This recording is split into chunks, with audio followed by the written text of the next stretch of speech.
Welcome to the Tipsy Guest Podcast. I am your host, Marco Buenrostro, and every week I'm here with the top industry experts, amazing clients, and all my vendor BFFs to bring you the best tips, advice, and juicy behind-the-scenes stories to make wedding and event planning a breeze. So grab your favorite drink and let's get this party started! Hey guys, welcome back to the Tipsy Guest. I am Marco, your host, and today we are going to be talking about drama. We love drama here at the Tipsy Guest. So speaking of drama, we have Chantel from Elite Event Planning. Welcome back, Chantel. Hello. So happy to be back with you. Oh my gosh, last time we had so much to talk about that I felt like we needed more time. Yes. And because we both love drama. All about the tea.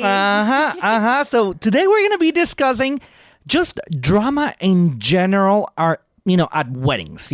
Most of the time it's either a family member or just, even your, like the bridal party. There's always some sort of drama. And I'm sure, with all the years that you've been in business, I'm sure you have gone through a lot, and I'm sure you have some good stories to share with us. Definitely.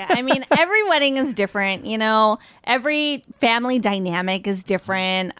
So there definitely have been a lot of times that drama has played a part. But what's a wedding without drama? Let's be real. I love it. And I feel like you, as the wedding planner, you get to you get the scoop, the inside scoop, because you work with the couple, you work with, with your clients for weeks, for months, years. I don't know.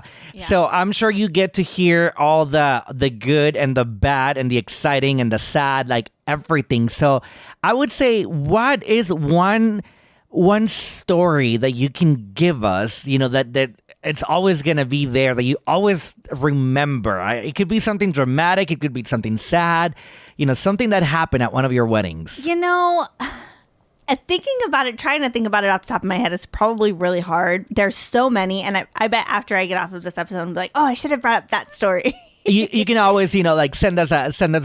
Yeah. We'll come back to it, of course. We can just chime back in on that one. But I'm going back and trying to think. Oh my gosh. A lot of the times there's drama with family members. Like family members thinking that they can put their 2 cents in when they didn't even pay for anything. Oh my gosh. So it's just, I don't know. Sometimes I feel like it's not even like dramatic, but sometimes they make it dramatic. They make it very dramatic. Yeah. For example, I know that when in the photo booth, there's always drama. We always get to hear the drama in the photo booth, honestly, because we're in the corner. We get to see the entire wedding. As it's, we have a clear view of the bar, we have a clear view of the dance floor. So I feel like we can see everything from the photo booth, and then we hear about it because when people come to the photo booth, as they're waiting there to take their picture, they're chit chatting with each other. So we always get to hear everything. We've had people crying in the photo booth. We've had people upset at someone. And one thing that I always notice, and this is, I'm not throwing shade at anyone in particular, but one thing that we always get in the photo booth is either the father of the bride or the mother of the bride or the groom, or just, in general, whoever paid for the photo booth, whoever, ended up helping with the expenses of the photo or the wedding in general. I feel like they always, once they're a little drunk or, a little happy, they're always like, hey, we're going to skip the line because I'm the one paying for this thing. I pay for this. I pay for you. And to me, I feel like, one, that is such a horrible thing to say. Right. Why are you throwing it in people's face like you're the one that paid for the wedding? But to me, I feel like they say it expecting for us in the photo booth to say oh no, you got to go get in line. But of course, I'm not going to do that. I'm not going to get in an altercation with, especially the father or the mother of the couple. So I was like, yeah, sure, go ahead, go right ahead. And then I always tell the next person, I'm like, hey, can we just, we're going to let them go through. And to me, they always look amazed when I say that. Yeah. I think that they want to, I don't know, I feel like they're expecting for me to fight and be like, oh no, you have to get in line. I'm like, no, I'm not going to do that. I'm just going to let you go through. Like, if you paid for it, and even if you didn't, like, I'm not going to argue with you because I can tell that you're already a little bit, drunk. So I'm not going to be like the one to start a fight or an argument and then potentially ruin a moment, for my client. Definitely. Like, why make it dramatic? We had a wedding. Now that you bring that up, we had a wedding that a mother of the bride did not want to pay for vendor meals. She didn't mind feeding the vendors, but she didn't want to pay for vendor meals through the catering company because they were expensive, which, okay, we get that. But the photographer was very upset about it. The photographer was like, oh no, like, I need a hot meal. And I was like, okay, well, suck it up, eat the sandwich. Like, are you hungry or not? Yeah. He got so upset that he went and he told the mom, like, hey, you're not feeding me a hot meal.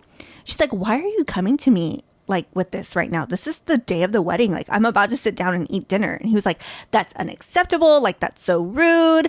And okay, yes, it is. But like, bring that up at a later time. This is not a time to cause drama or bring anything up, But we even have instances where there's family members say during a seating chart, there's a seating arrangement. There's a certain number of seats per table. I've had a man come into my proximity very close and say, I need you to get me another chair. And I'm like, listen, sir, like there's no more chairs. This venue, we have to rent them. We have to bring them in. Each table has a set amount of chairs for how many people are supposed to be sitting there. And he started yelling at me, pointing his finger in my face. I don't care what you have to do. You better get me a chair. And I mean, I just stayed very cool. And who was this person? Collective. Who knows? Oh my gosh. I just stayed cool, calm, and collective. And I was like, sir, there's no more chairs. Like, I don't know what to tell you. I walked away and I never, ever heard of it again. Nobody ever came to the mother of the bride never came to me and said like, hey, we need to get this person another chair. But was it because he brought an extra person that was not accounted for? So apparently he ended up bringing someone. I guess it was this a child. First of all, this wedding had no children. That was not accounted for. And he needed a seat for his child. I was like, well, he can sit on your lap. Yeah. Sorry. And I feel like that's one of the things that it's also like very like a common thing to be dramatic about because there is an RSVP for a reason. Exactly. You need to respect, the couple. Like, hey, if you did an RSVP and then you decide to show up to the wedding last minute or bring somebody with you, then don't be upset when there's not a seat or not a plate because weddings are expensive and we have to plan for these things. Oh yeah. And then I guess going back to the photographer, with the vendor meal, as a planner, I guess what is the right thing to do in a case like this? I'm sure also like the photographer, if he really wanted a hot meal, I'm sure he listed that in the contract. Like how is that dynamic? I guess. Don't think it was necessarily listed in the contract as a hot meal, but most of your vendors that are staying there the entire time are going to require a vendor meal, and it will say it in their contract. So typically you want to get a meal for those. Now this was a location that they had catering on site, so of course they're hiking up the price to make it astronomical because you don't have any other choice. You can't go with anyone else. So at that point she said like, listen, it's really just out of my budget to pay the extra for the vendor meals. So I am providing you food, just not catering, just not necessarily, the chicken, which I mean, let's be honest, like chicken at every wedding, I don't want it. We eat it all the time. Yeah. I'd rather have pizza. I'd rather have a sandwich or a salad. But there are some times where I feel like, family members can be, the party in general can be a little bit inconsiderate when it comes to that. We did have a wedding where it was at a hotel. The bride said, hey, like, I'm not going to pay for the vendor meals, but I am going to order them pizza. Amazing. Love pizza. I love pizza. I'll take pizza any day over, chicken. Yeah. So we start the day, we go up and check in on them as they're getting hair and makeup, and they have pizza there. They're eating for lunch. And I'm like, oh, awesome. She's just going to reorder later. So fast forward to when reception starts, dinner starting. I asked her, I said, hey, where's the pizza being delivered to? And she's like, oh, it's the pizza that's left over in the bridal suite. Oh, no. And I was like, Got it. Ah. Okay. So, and I get it. You know, there's a lot of things going on in their heads, and they may have not thought like, hey, this is not right. Good thing we were at a hotel. Myself and my assistant were like, hey, let's go to the restaurant real quick and get a burger. Yeah. You know, it wasn't a big deal, but there are some vendors that will make a big deal about it. Yeah. I mean, because for example, I feel like, you know, videographer, planners, the photographer, you guys are there all day, you know, all day. For example, with me, it doesn't really apply. Whenever you guys ask me about vendor meals, I normally say, no, thank you. Like, we're okay. Because we're not there for a long time. You know, when we show up, you know, we do our setups earlier in the day. Then, you know, my photo booth attendant will show up later when it's time to open the photo booth. So we're there 3-4 hours. I don't think that's bad. I mean, we can eat before. We can eat right after. So I don't think that really applies for us photo booth vendors. But I mean, when it comes to a photographer or videographer and planners, that you guys are there all day. I mean, you need to eat. I mean, it's. But I guess, like you said, you know, sometimes, you know, the budget doesn't allow it or whatever. But I do feel like, I guess, and this is a pro tip. This is the tipsy tip of the day for our listeners out there. Please be considerate with your vendors. I mean, we are there, you know, to give you a fabulous experience, but also, you know, make it easy for us. You know, we want to make sure that everybody has a good time. You know, that everybody has a great experience. Vendors, party, couple, like everyone. Right. Yeah, definitely. And if it's something that, hey, it's not in the budget, like just let your vendors know ahead of time so they can plan. So they can bring an extra meal to have for dinner, or bring, you know, I'm only providing the sandwiches. You might want to bring some chips. You might want to bring something to drink. Just let them know in advance so that way you can avoid, you know, someone blowing up and not being happy with it. Of course, we're planners. Like, we're just gonna suck it up. Like, we are there to make the couple happy. It doesn't matter. We'll go get something. We'll send someone. If catering has something left, we'll eat that. You know, it's not that big of a deal. But there are a lot of people that will bring that are very picky. Yeah, picky. But it's like, come on, get over it. You're here for another 5 hours. It's not a big deal. Yeah. But also, when it comes to drama, I feel like a lot of families that have like step parents, or there's different they've been divorced and they're all kind of remarried. You know, actually this past weekend we had one where the groom's family was they were divorced and they were remarried, and one of the aunts from the mother's side was very upset about the fact that in one of the photos the mother of the groom was placed in the back. Oh my goodness. And I can see, you know, where that would be wrong, yes. But the way she was saying things, like, and she said it in Spanish, you know, like, hoy todavía se quedó atrás la mamá. Like, you know, like, okay, calm down. Like making those little Mexican comments that we do, we make all the time. Well, and the thing we love drama. The thing is that this was a set list that the wedding, you know, bride and groom gave to the photographer. Like, hey, this is the list I want to go off of. I want to list a photo with all of my parents. And then they all each still got their individual photos. So I just thought it was kind of, you know, wrong and rude of her to say something like that. And I feel like they don't think of the big picture, you know, like they make the comments not thinking that, hey, you know, this could potentially go wrong, you know, because what if the other person hears, what if the couple hears, like what if, you know, something like that happens, you know? And she distinctly said it like under her breath and kind of like in my ear, and I'm like, listen, there's nothing I can do about it. It's based off of the photo list. We're going off of what the bride and groom want. They will each all get their own individual photos, you know? It's a while. I mean, there's just so much drama. I have a perfect example. So my nephew got married in what was it? I don't know, like maybe a year ago, and the wedding was in Georgia. So, you know, I went to the wedding, of course, and I'm there, and I mean, you know, my whole family is Mexican, you know, so their wedding planner was not Mexican.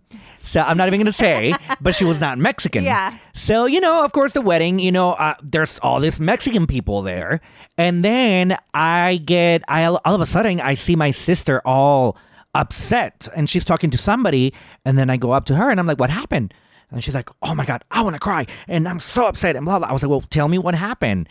And she's like, well, somebody just came and told me that the wedding planner was talking to the bartenders, and that she made a comment I can't remember exactly what the comment was, but she made a comment saying something about like, don't worry about it. It's a bunch of Mexicans in this wedding or something like that. So I was like, are you sure she said that? I want you to tell me who told you so that I can go talk to that person so that I can bring it up to the planner's attention just in case that it's needed. So, then she told me who was the one that overheard them and blah, blah, blah. So I go up to the wedding planner and I'm like, hey, I just, wanted to bring something up to you. This is what I was told. I was like, is there a problem? I'm like, you knew this wedding was going to be full of Mexicans. I mean, we're all Mexican. Yeah. Is there a problem? And she was all, I mean, she got nervous and then she got defensive and then she was like, no. Like, she was like, no. She was like, I was telling the bartenders because one of the signature drinks was a Mexican margarita. So that's when I used the word Mexican, like I didn't say it in a bad way or blah, blah, blah. Yeah. So I was like, okay. I was like, of course I wasn't fighting with her or being dramatic with her, but I just wanted to ask her, because I mean, you never know. There's always two sides to a story. Right. Who knows if the other person didn't really hear it right. Maybe she did say it. Who knows? But, I thought that was really interesting. Yeah. Because she, well, I mean, there was drama. Who knows if it really happened or not, but that was the drama. Yeah. So after that, she changed her attitude completely. I mean, because we were dealing already with her from the night before for the rehearsal that she was also being a little too, I guess she didn't want anybody to do things. She wanted to do everything, which is understandable because she's a planner. But I mean, us Mexicans, I mean, my mom wanted to help with everything. My sister wanted to help with everything. And I was like, no, chill, like relax. We hire a wedding planner for a reason. She's going to take care of everything. Exactly. But you hear my mom and my sister were all upset, like, well, she's telling us not to help and blah, blah, blah. I'm like, because that's her job. Yeah. I'm like, don't take it the wrong way. It is her job, That's what she's getting paid for. Exactly. Yeah. But I mean, again, us Mexicans, we always try to help with everything, especially my mom and my sister. Right. They wanted to do things. I'm like, this is our day. Let's relax. Let's just enjoy the wedding. Yeah. Yeah. So that was my little drama at my wedding, at my nephew's wedding. But I mean, the wedding was incredible. It was so good. But yeah, that was the drama with the wedding planner. Yeah. And I feel like when it comes to, we're both Mexican here, so no hate to our, of course, our family everywhere, literally. But sometimes they want to party all night long, and there's the venues that have certain restrictions for like a 5-hour bar time. And once the bar starts to get closed, they're all mad. They're like, well, why are you closing? Yeah. Like some people will start like throwing money at bartenders, like saying like, here, just open the bar. But the way that they throw it, like as if like, oh, you're just working for me, like just do it. Don't do that, people. Like please don't. Yeah, it really doesn't. Everything is planned ahead of time for a reason. So when the bar is set to close, it closes. Another thing with our people is they love shots. Oh my goodness. And we get it because in Mexico, everyone kind of just like sips tequila or they sip scotch or whatever it might be. But when it comes to bars here in Texas, or wedding bars in specific, because of TABC rules, shots are not allowed. Everything has to be mixed. Everything has to be on ice, with a splash of something. And they get very upset. They're like, well, what do you mean we can't do What shots? kind of wedding is this where there's no shots? What kind of wedding? Yeah. Like, okay, wait. First of all, this is an open bar. Why are you complaining? And yeah, they start getting very upset. And the bartenders, have to tell them like, hey, listen, it's a venue rule. It's not our rule. And sometimes for the whole night, they are like rude. And I feel like it's always like the closest family, right? Yeah. They feel comfortable that they're like, hey, this is my sister's wedding or this is my whatever. Or like you were saying, it could be even the father of the bride. Well, I paid for this. Yeah. How could I not get a shot? And they just need to understand like, hey, listen, your daughter or your son, whoever it is that's getting married, they signed a contract that says no shots, or no non-mixed drinks. Like everything has to be mixed. We're doing it for your safety. Yeah. And that's the main thing. But I mean, yeah. There's always so much drama. I love it. Have you ever had drama within like the actual like bridal party? Like, I don't know, like just crazy drama. Yes and no. I feel like sometimes there's some bridesmaids that don't like each other, or like there's a groomsman that kind of will like disappear, like a best man or something like that. But we've never actually had like drama with wedding party. I think it's so funny. One of my assistants gets hit on by the groomsmen like, all the time. Of course. And they're always like trying to pick her up and trying to dance with her. That's funny. And we just make fun of it all the time because it's like, okay, who's it going to be this time? It always happens. I feel like us, with the photo booth as well, like when people come to the photo booth, like they always get so like touchy and feeling like, and we're like, hey, like 6 feet away. apart. Let's pretend it's COVID time. 6 feet apart, please. Keep your distance. I don't know you like that. Yeah. Yeah. I mean, it's all fun, but yes, I mean, things can get a little dramatic sometimes. But I would say, I guess, what would be your advice, for our couples? I mean, is it okay for our couples, to have that talk? Let's say, for example, with their family members, with their bridal party. Just, of course, before not on wedding date, of course, but like before. Is that a thing? Is that okay to just give them like, hey, rules, like don't do this, don't do that? Yeah, and there are some brides that I've had, which I love this. They're like a type A bride, they're a teacher, and they'll send out like a list like, hey, I like that. These are do's and don'ts of the wedding day. Some people will be like, do not have more than 2 beers prior to the ceremony, which is great because there are some people that will get intoxicated before the wedding. Sometimes the bride and the groom, but that's another story for another. Oh my goodness, yes, I've had those. So yeah, it's just have that conversation with your wedding party, your family, and say, listen, this is not necessarily what we expect of you, but we just want our wedding to go off without a hitch. We don't want to have any drama. We don't want to have any issues. We've hired professionals. If they say that this is a rule, follow that rule. Yeah. Send them the timeline in advance. Let them know this is when the bar opens. This is when the bar closes. And that's it. There's no last call. There's nothing. So prepare yourself for those things. And then another thing for the couple on wedding day, there's a lot of things that we see behind the scenes drama-wise that the bride and groom never, ever know about. Yeah. Unless for some reason the family ends up telling them, later on down the road. But if for some reason there is something that does come up that is drama related that day, don't make it a big deal. Enjoy your day. And then just bring it up later. Just bluff it off. Yep. Some people are always like, well, I'm having a no kid wedding and I'm really, really scared that these people are going to bring their kids. And I'm like, listen, if they do bring their kids, we will figure something out. But don't make it a big deal the day of. If you see them, don't be like, oh my gosh, I can't believe they brought their kids. Just look over, smile, and continue with your day. It's nothing to be, calling security about. Of course. So just enjoy, and we will take care of whatever drama we need to. We don't mind being the bad guy if we have to. If we need to kick someone out, we will. But hopefully it doesn't get to that point. But just, if there is some unforeseen drama that you might think might come up, let your planner know ahead of time, like, hey, these two people really need to be on opposite sides of the room. They can't interact with each other very well, or whatever it might be. Just let your planner know ahead of time so it's something that they look out for. Love it. Love it. Love it. All right, guys. Well, that is it for the drama today. Thank you so much, Chantel, for being here. I am so it's so cool to always talk to you, and we can just keep going and going and going, but we are running out of time.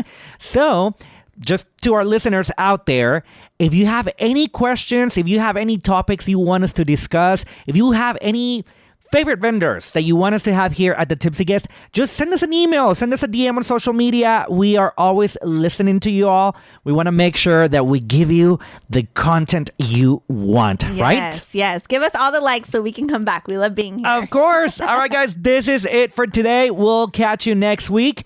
Cheers. Bye. Thanks for listening to the Tipsy Guest podcast. If you know someone who could benefit from these tips, spread the love and share it with them. Don't forget to subscribe and leave a review. Next round's on us. Same time, same place. Cheers! This podcast is brought to you by MVP Photo Booth, the #1 photo booth rental company in San Antonio, Austin, and Central Texas.